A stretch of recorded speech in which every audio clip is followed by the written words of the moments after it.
Hello there, Facebook land. How's everybody doing today? I hope everybody's doing well on this Wednesday, happy hump day. It's been a while since I've been live here. So I'm really glad to be back. And if you're here live, say hello in the chat. If you're watching the replay, let me know with hashtag replay. I love to know who I'm talking to out there. All right. So, if you don't know me, I'm Kim Feeney. I'm a licensed independent social worker and a registered play therapist. And I'm here to talk to you today about age appropriate expectations and setting your child up for success. Because it's natural to want what's best for your child. And sometimes we can get caught up in comparing them to others or pushing them to achieve milestones before they're ready. So, we're going to talk about setting realistic expectations and supporting your child's growth and well being. And why do these matter? Number one, it reduces the stress and anxiety on the child because when they feel pressure to meet unrealistic expectations, it leads to that stress, anxiety, and lowers their self esteem. Allowing children to develop at their own pace fosters love of learning and a sense of accomplishment, promoting that healthy development. And having realistic expectations provides support for our child and encouragement without pressure or judgment, strengthening that parent-child bond. And then children who are allowed to develop naturally, they're more likely to thrive, setting them up for success in the long run. So as we're going through this, some things to keep in mind. Understanding that every child is unique. Yes, there are general guidelines. And it's also important to remember that every child develops at their own pace. And then focus on that whole child being, their physical, their cognitive, their social, emotional development. And then, of course, if you do have concerns about developmental delays, don't hesitate to reach out to your pediatrician or a child specialist. So when you're setting these expectations, consider, what are your child's strengths and challenges? What kind of things are they interested in? If a task seems overwhelming, scaffold it or break it down into smaller, more manageable steps. Always provide support and encouragement. I'm praising things like effort and progress, not just praising the final product. Definitely avoid comparisons. Don't compare your child to other children in the neighborhood, in the class, or other siblings. Focus on their individual progress. And be patient. Don't get discouraged if they don't master a skill immediately. And then acknowledge and celebrate their successes.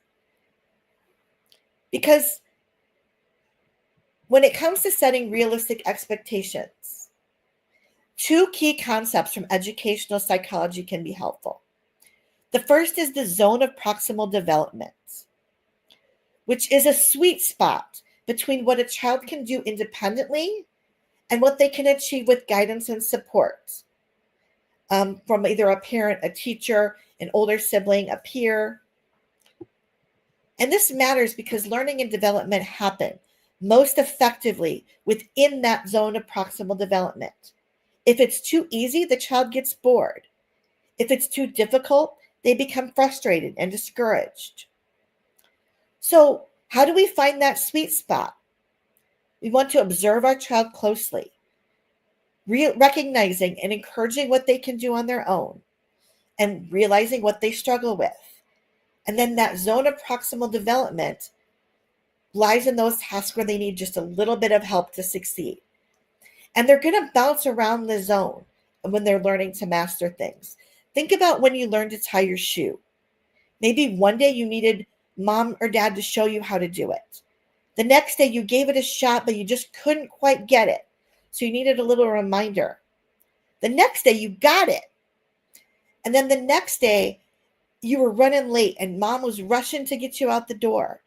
So you were a little bit flustered and you didn't have it. So you needed a little bit of help. So we're going to bounce around that zone.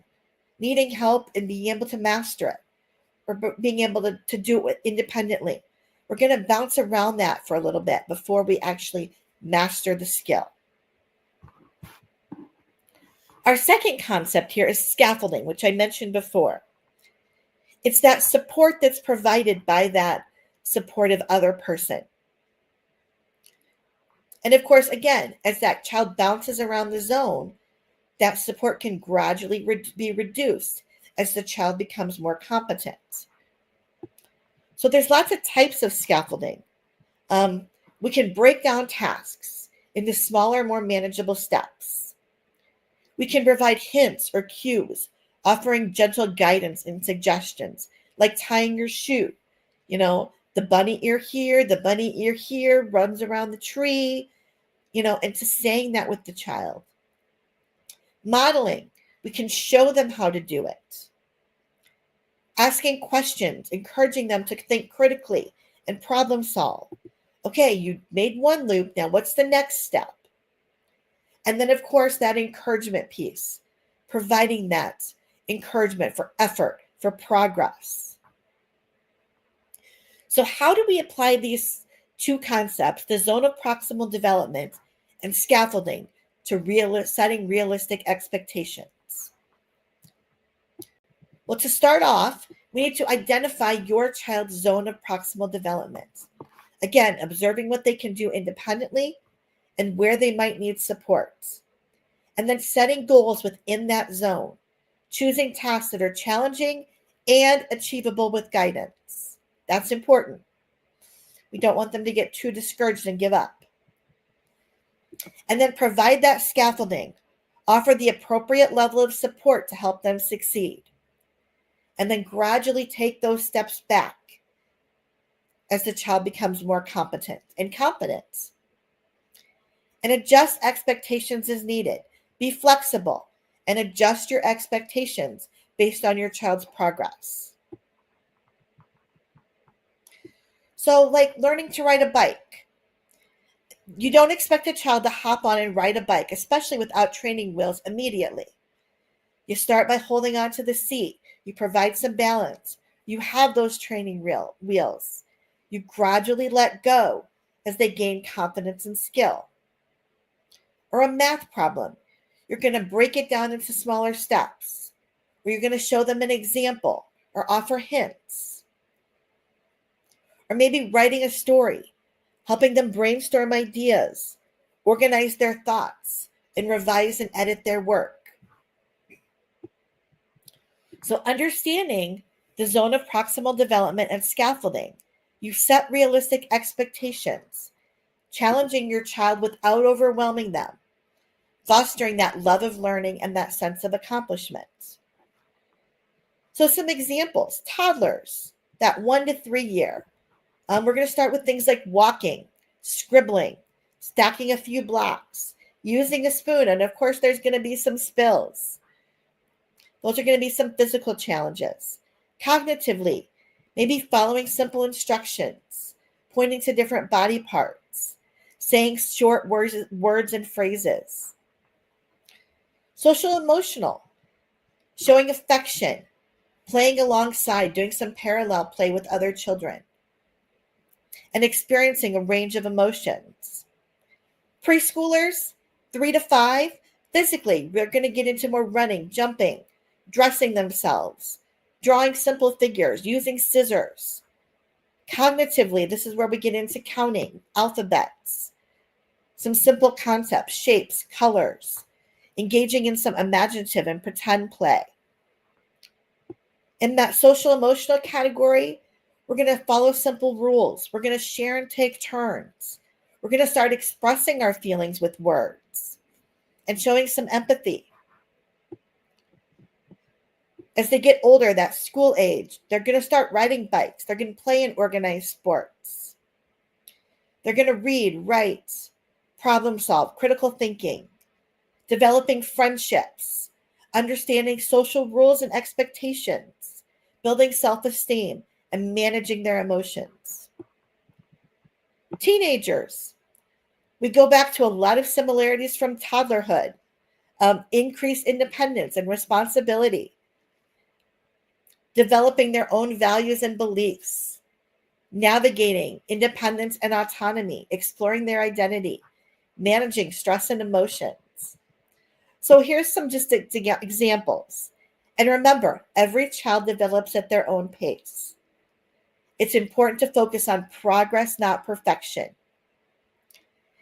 and providing that encouragement and guidance without pressure and judgment.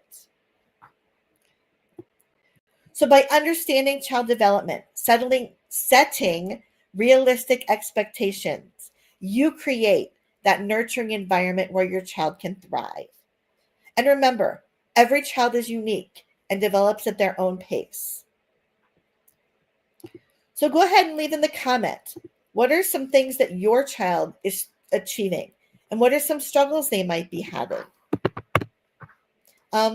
These concepts of individual psychology and educational psychology, zone of proximal development, scaffolding, are just two concepts that I teach in my upcoming parenting program, FACT, Familial Encouraging Connection Therapy, FACT.